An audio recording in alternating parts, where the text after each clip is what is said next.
busy naman po si Papa D sa paglilinis po ng banyo. Luna, magmimerienda na tayo. Magmimerienda na po tayo mga kayami. Bumili po si Papa D ng wow, perfect ang pagkakaluto ng banana cue. Bulo, no? Kaso ba yan?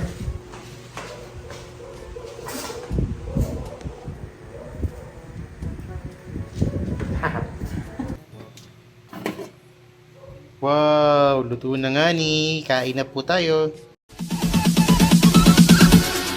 Bounds.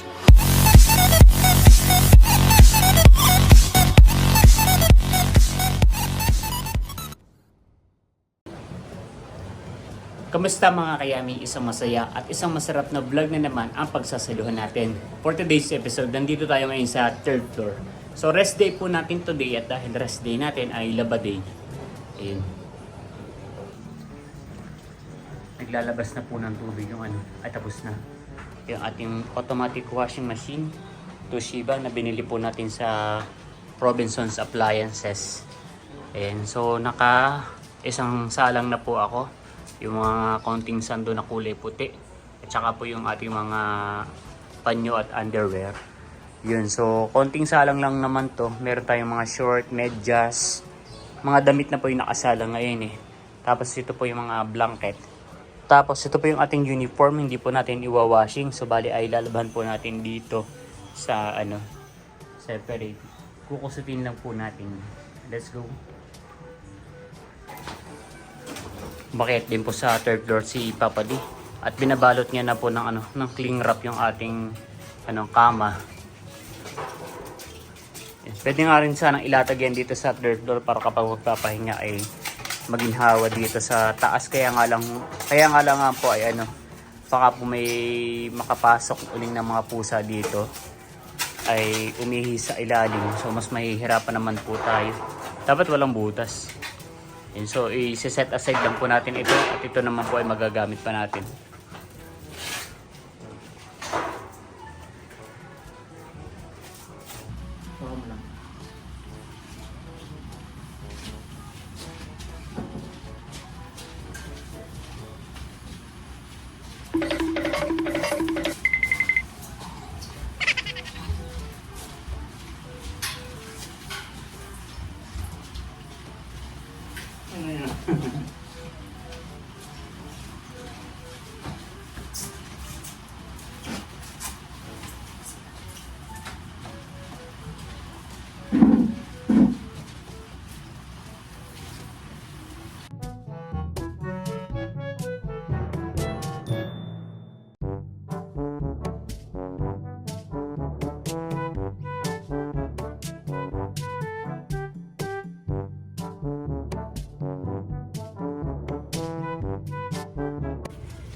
Itong uniform naman po ay 3 set lang.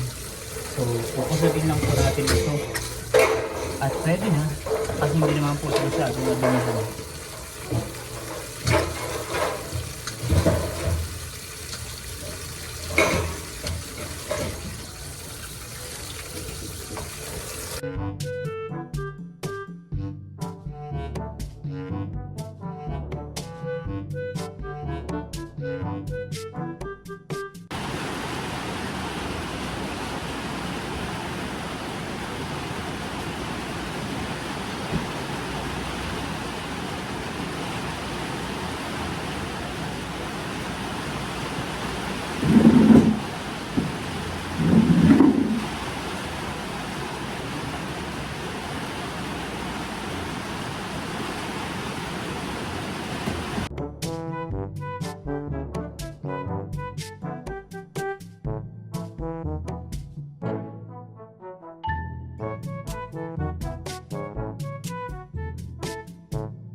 Yung mga kayami, busy naman po si Papa D sa paglilinis po ng banyo. Nagkikis-kis po ng ng pinto. Ayun. Ito mo ganito ba? Mahirap na tanggalin. Ay, hindi na siya natatanggal. Luma na rin kasi yung pintuan. Parang gusto kong papalitan yung kulay ng pintuan. Pero pwede pa naman. Maganda sana kung pati lang, no? Kumain ba si Raya? Hindi. Ay, si Luna? Wala, kawawa naman. Hindi pa rin po kumain ng aking buluna. Makila di pa man din yan, oh. Katabi-tabi si Uno.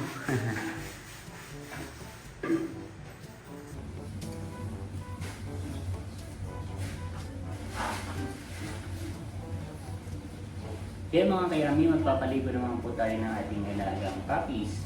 Yan po ay gustong maligo. Hindi po iyan natatapot. Kamay-mahalang po iyan ni Daddy. Ayun na, maligo. Mabilis lang. Mabilis lang paligo ang baby. Pinakamabilis paliguan ang Raya.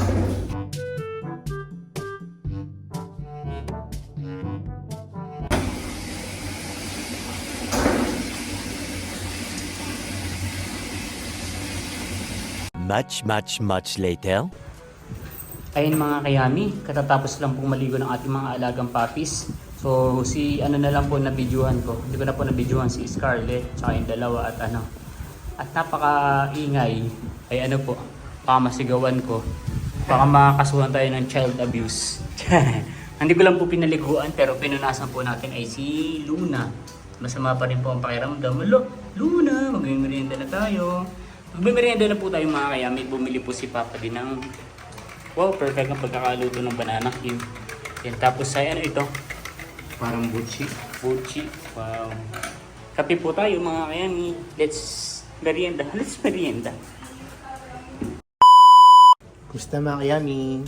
Ayan, gabi na. At nakapagsayang na nga si EK. Pero hindi pa naiinin.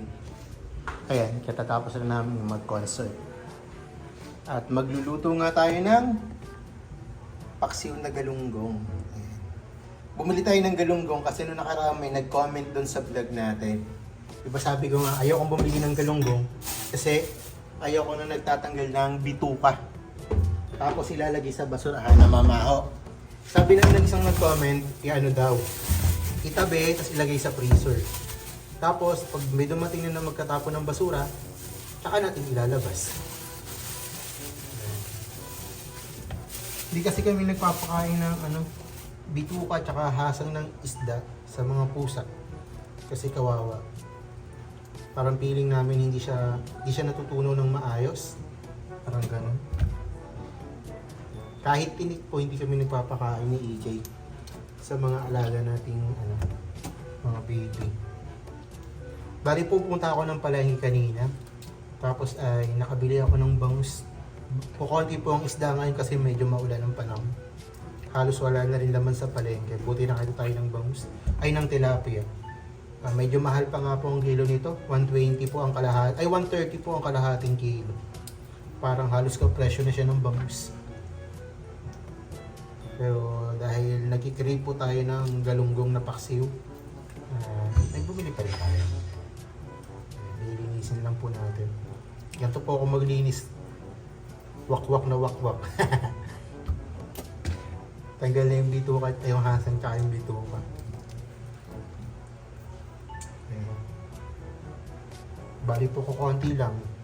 2, 4, 6. Kung 8 piraso lang po ang 130. Napakamahal ng isda. Tapos ito pong ay babalot natin ng plastic.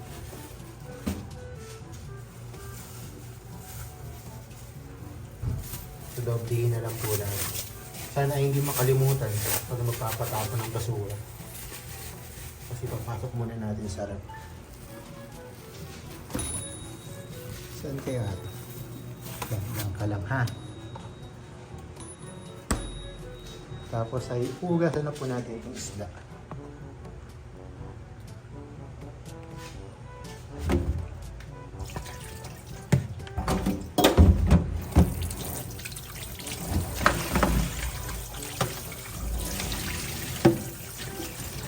Napakasarap din po ng galunggong sa pagpirito. Tapos may sibuyas, kamatis. So, yun ang sarap. Pero dahil maulan ng panahon, magpapaksil tayo. Ayan.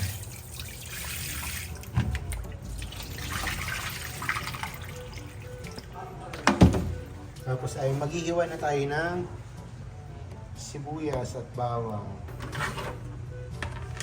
So guys, pumili rin tayo ng talong, dagdag na talong para sa ating paksiw. At bumili tayo ng sili. Tapos ay luya. Bumili rin tayo ng sibuyas. Siguro mga 2 sibuyas ang ilagay natin. Lagyan na rin natin siya ng bawang. Masarap kasi pag may bawang din. Nakalimutan natin bumili ng taba ng baboy. Masarap sana kung may taba ng baboy. Para magmamatika siya. So ngayon ay hihiwain na natin yung ating mga ricados. Ang luya.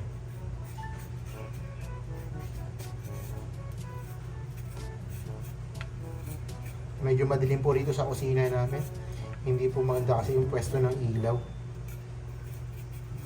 Kaya pag nagluluto ay madilim.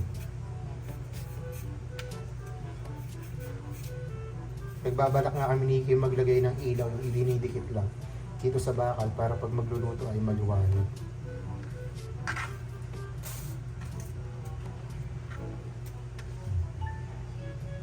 Gawain natin na maninipis yung luya para maikalat natin ng maayos.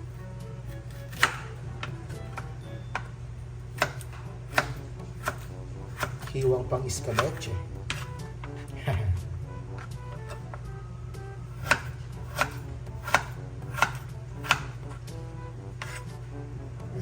Tapos sibuyas.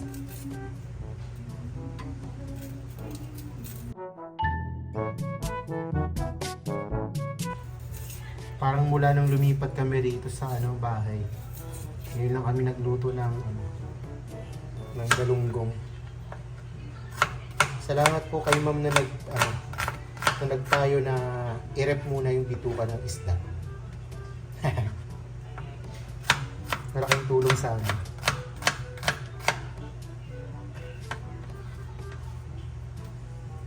Tapos ay magyuyupi tayo ng bawang.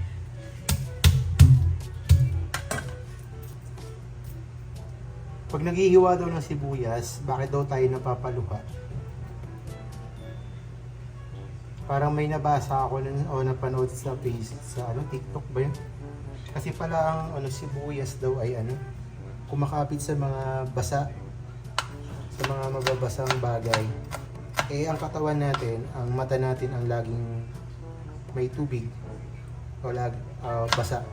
Kaya ang mata natin ang unang naaapektuhan ng chemical na galing sa sibuyas. Kaya pag naglihiwa ako ng sibuyas, nagbabasa ako ng kamay. Para hindi pumunta sa mata ko, sa kamay na lang.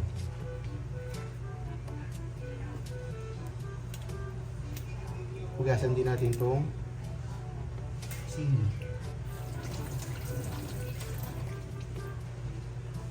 Ayan, bale ito yung mga ricado natin. Yung talong hugasan din natin yan. Ayan, bali sa kawali guys ay maglalagay tayo ng sibuyas. Tapos ng luya.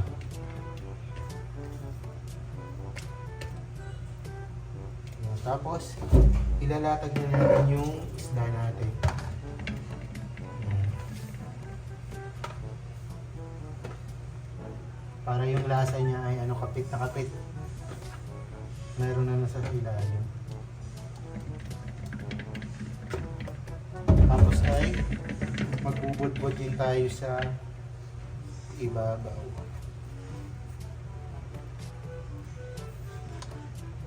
Lagyan din tayo ng luya. Tapos ay ang bawang. Lagyan na rin natin yung sili.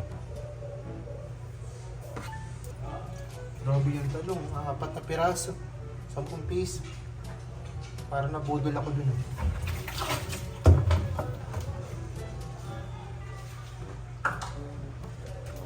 Tapos ay maglalagay tayo ng asin. Bukod sa paksiw na galunggong, paborito ko rin yung adobong galunggong. Yung may toyo siya.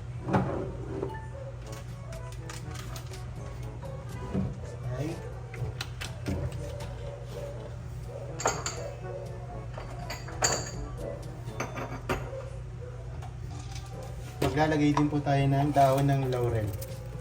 para bumango yung ating ulam. Maglalagay din po tayo ng paminta.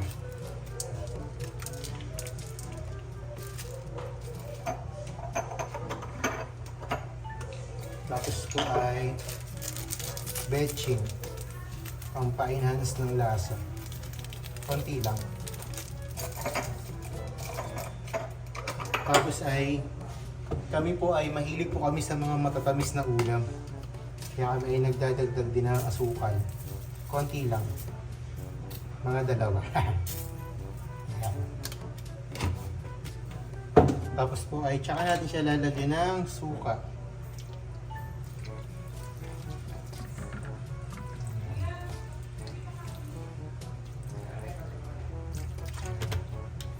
Tapos po ay dahil hindi tayo nakabili ng taba ng baboy ay mabuksan. Lalagyan na lang po natin siya ng konting oil para mas sumarap ko. Konti lang.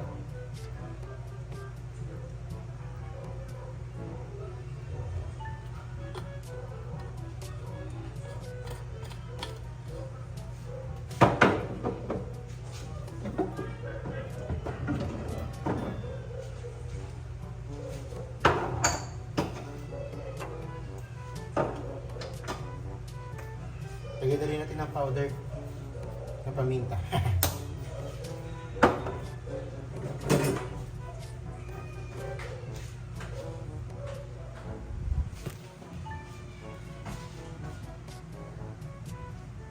Tapos ay isasalang na po natin.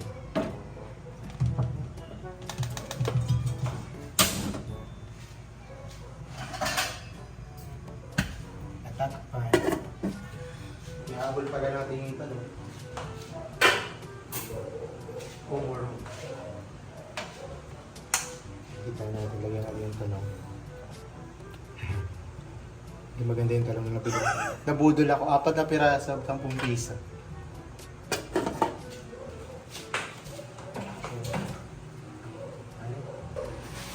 Ayun mga kayami, so habang inantay po natin na maluto yung yung niluluto ni Papa din na isda, bubuksan na po natin yung ating parcel. So ito po in order ni Papa din last day. Hindi, kanina lang, last day, pero kanina lang dumating. So bali ito po in order ni Papa din nung nakaraan.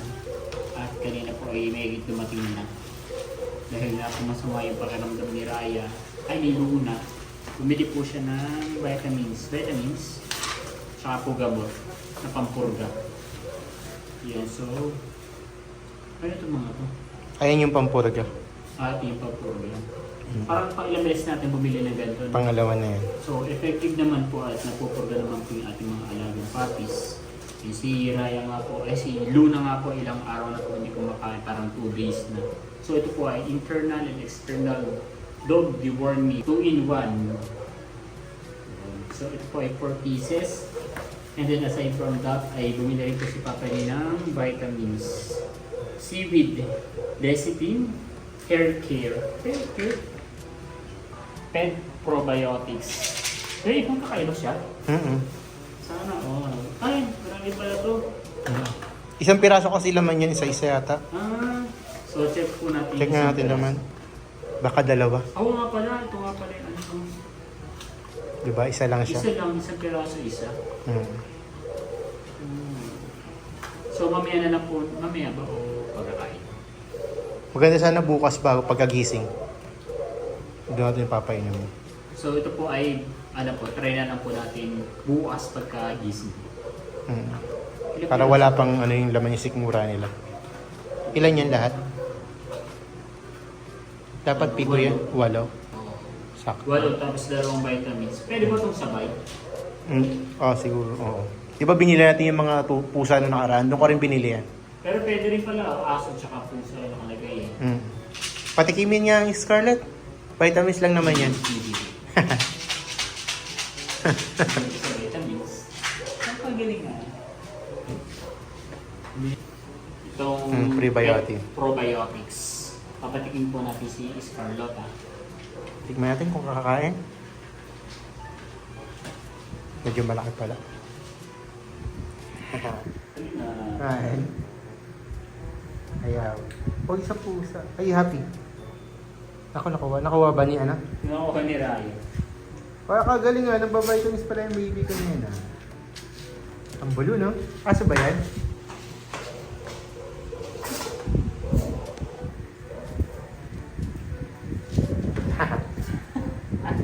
Pili ko kakainin niya yan kasi ano may lasa ata eh. Ayan mga kayami. Nakatulog na si Ike kasama yung mga alaga natin. Kakantay na maluto yung paksiw. Gigisingin na natin. Dahil nagugutom na itong maliit na ito.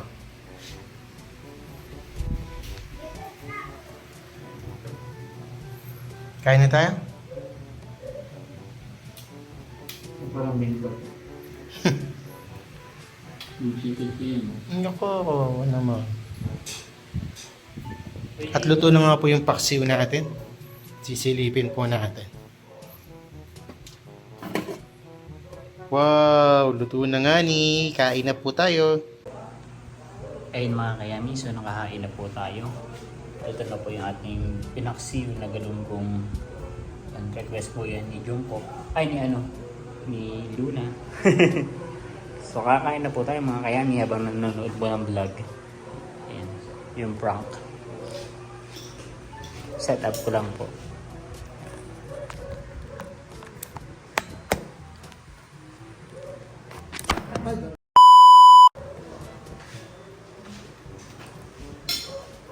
Ayun, patuloy natin yung prank. Tutatakpan ko lang lagi yung ulo.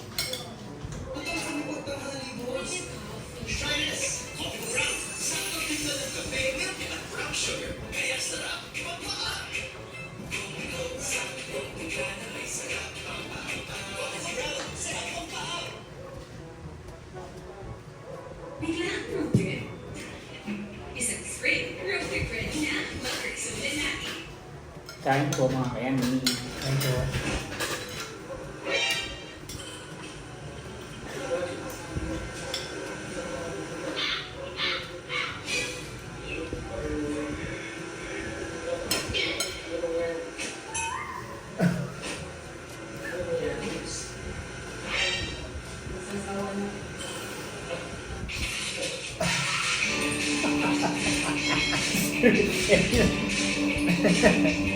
Scripted ba yan?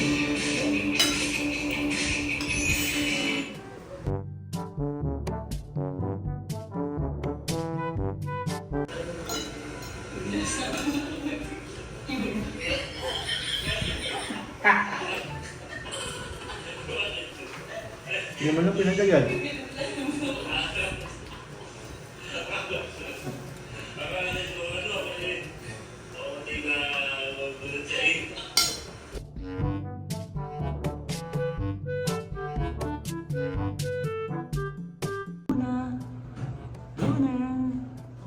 Ikaw mo naman, may sakit. May sakit ang baby ko. Mahilig pa man din yung umakyat yun sa sa bangkuan.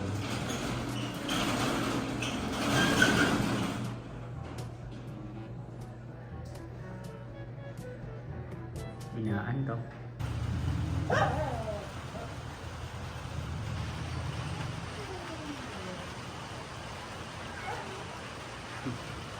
Ayun mga kayami, nandito po tayo ngayon sa third floor.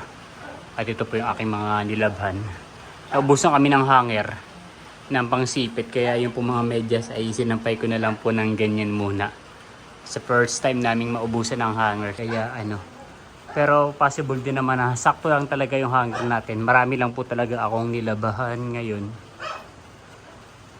Ayan po. Ayan.